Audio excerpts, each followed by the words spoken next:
ఈరోజు ఈ ఈదర్ వెంకట్రావు గారి స్కూల్కి ఇచ్చేసినటువంటి మేధావర్గం, లైక్ మైండెడ్ పీపుల్, పిల్లల ప్రేమికులు వీరు వచ్చినందుకు చాలా సంతోషంగా ఉంది.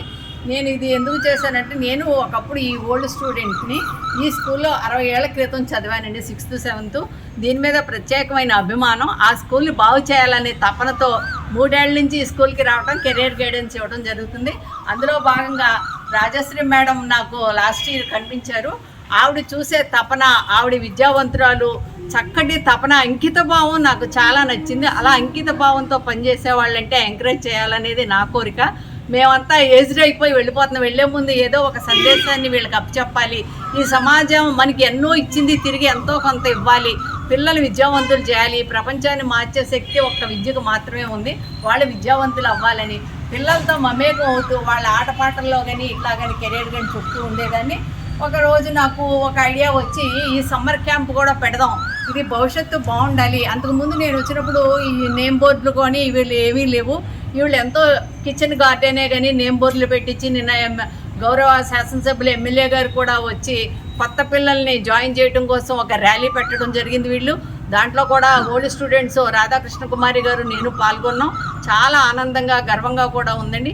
ఈ పిల్లలు ఎంతో ప్రేమతో మేము చెప్పే విషయాలన్నీ విని మా చుట్టూ చేరుతుంటే ఎంతో ఆనందంగా ఉంది. ఆ ఆనందాన్ని నలుగురికి పంచాలి అని ఇవన్నీ పిల్లలంటే ఇష్టమైన వాళ్ళని నేను ఎన్నుకుని ఈ రాజశ్రీ మేడంకి అప్పచెప్పి సమ్మర్ క్యాంపు పెడతాం. దీంట్లో ఈ పిల్లల భవిష్యత్తు ఇంకా బాగుంటుంది.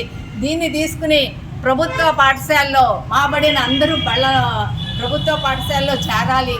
వీటిలో ఉండే విజ్ఞానాన్ని వినియోగించుకోవాలి. మంచి భవిష్యత్తు ఇచ్చే సమాజానికి ఉపయోగపడాలనే ఉద్దేశంతో మన ఆనంద నాయుడు గారిని SBIలో మేనేజర్గా చేశారు. ఆయన మ్యాథ్స్ గురించి, తెలుగు గురించి చాలా చక్కగా వివరించి చెప్తారు. ఆయన్ని ఒక క్లాస్ తీసుకోమని చెప్పాం. అట్లాగే Gemini TV reverse gear system నుంచి ఒక ఆర్టిస్ట్ అయినటువంటి ఉత్తమ నాయకుడు, ఆయన ఈ సన్మాన గ్రహీత కూడా ఈ మధ్య.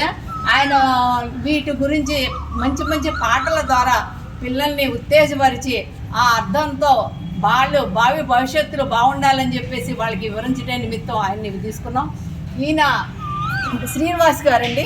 ఈయన పిల్లల ప్రేమికుడు. ఎక్కడికి ఏ స్కూల్లోకి పిల్లలకి వాళ్ళ చనిపోయిన తల్లిదండ్రుల పేరున అనేక కార్యక్రమాలు చేస్తూ వాళ్ళకి గిఫ్ట్ల కింద ఇచ్చి వాళ్ళని ఆనందపరుస్తారు.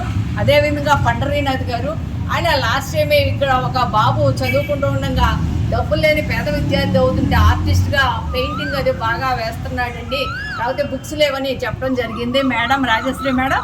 అప్పుడు వారు చెప్పగా ఒక్క ఫోన్ కొట్టగా మొత్తం ఏం లిస్ట్ కావాలో ఇవ్వండి మేడం అని మొత్తం అన్ని కొనిచ్చారు. అటువంటి మేధావుల్ని ఆయన BSNలో మేనేజర్గా చేసి రిటైర్డు. ఈవిడ రంగనాయకి మేడం, ఈవిడ అనేక జిల్లా పరిషత్ స్కూల్లో హిందీ టీచర్గా చేసి రిటైర్డ్ అయ్యారు. అంకిత భావంతో పనిచేస్తూ ఉంటారు. పిలిచిన వెంటనే వీరందరూ ఈ స్కూల్కి విచ్చేసినందుకు నాకు చాలా ఆనందంగా ఉంది. ముందుగా వాళ్ళకి అభినందనలు, ధన్యవాదాలు తెలియజేస్తూ ఈ స్కూల్లో మాకు తెలిసిన విషయాలు చెప్పే అవకాశం ఇచ్చినటువంటి రాజశ్రీ మేడంకి, మిగతా సహాయకులు, ఈ మిగతా టీచర్స్ అందరికీ నా హృదయపూర్వక అభినందనలు, ధన్యవాదాలు తెలియజేస్తున్నాను. అదేవిధంగా పిల్లలందరికీ నా ఆశీస్సులు. వాళ్ళు చక్కగా ఇంట్రెస్టింగ్గా ఉన్నారండి. వీళ్ళ గురించి మీకు అన్నీ వివరించి చెప్తారు. అదే సమ్మర్ అంటే May 1 నుంచి ఈ కార్యక్రమం అమలు జరుపుదాం అనుకుంటున్నాం.